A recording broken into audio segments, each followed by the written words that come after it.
No bottled water, no taps, no filters. Just rivers, puddles, and whatever you could find, half of it crawling with things that could kill you. So how did early humans figure out which water was safe to drink? When one wrong guess could be fatal? Water is the one resource you can't skip. You can go weeks without food, but only days without water. That made finding it a daily non-negotiable task for early humans, and also one of the most dangerous, because not all water was safe, and there was no label to tell you which was which. Every water source was a gamble weighed against a certainty. You had to drink something, or you'd die faster than any predator could kill you. Early humans almost certainly learned, through generations of trial and painful error, that moving water was generally safer than still water. Flowing streams and rivers naturally filter out some contaminants and don't allow bacteria and parasites to concentrate the way stagnant puddles or ponds do. This wasn't scientific knowledge.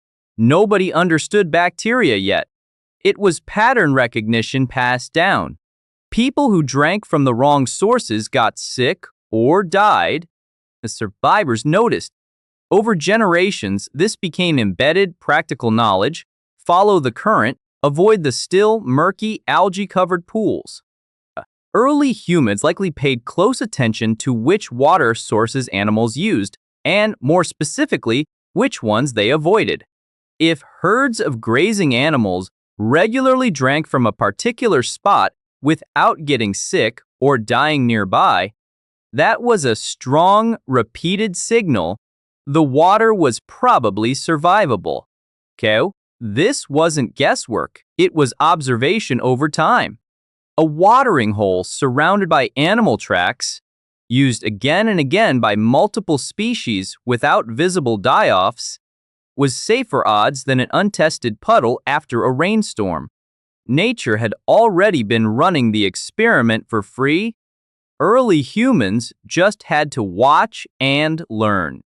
Evidence suggests early humans didn't just passively search for clean water. They actively created it. Digging shallow holes near riverbanks allowed groundwater to filter up through sand and soil, naturally removing some sediment and contaminants before it pooled. This simple technique, essentially a primitive filtration well, shows up in archaeological and ethnographic evidence across multiple early human cultures independently.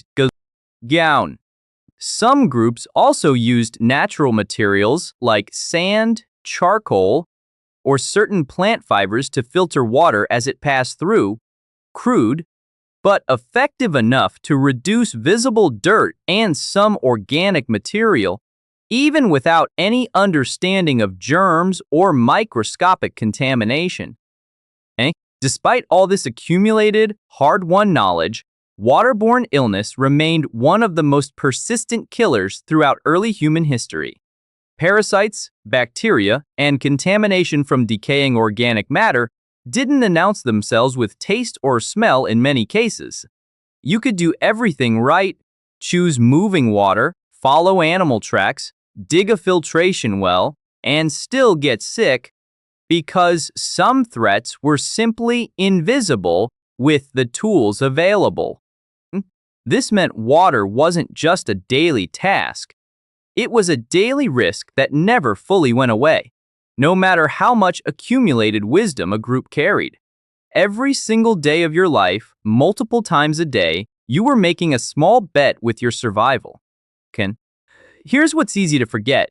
Every rule early humans developed around water: follow the current, watch the animals, dig a filtering well, wasn't handed to them.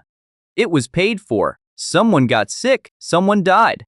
And the survivors adjusted, generation after generation, slowly building a body of knowledge soaked in real loss, just so the next generation could make a slightly safer guess.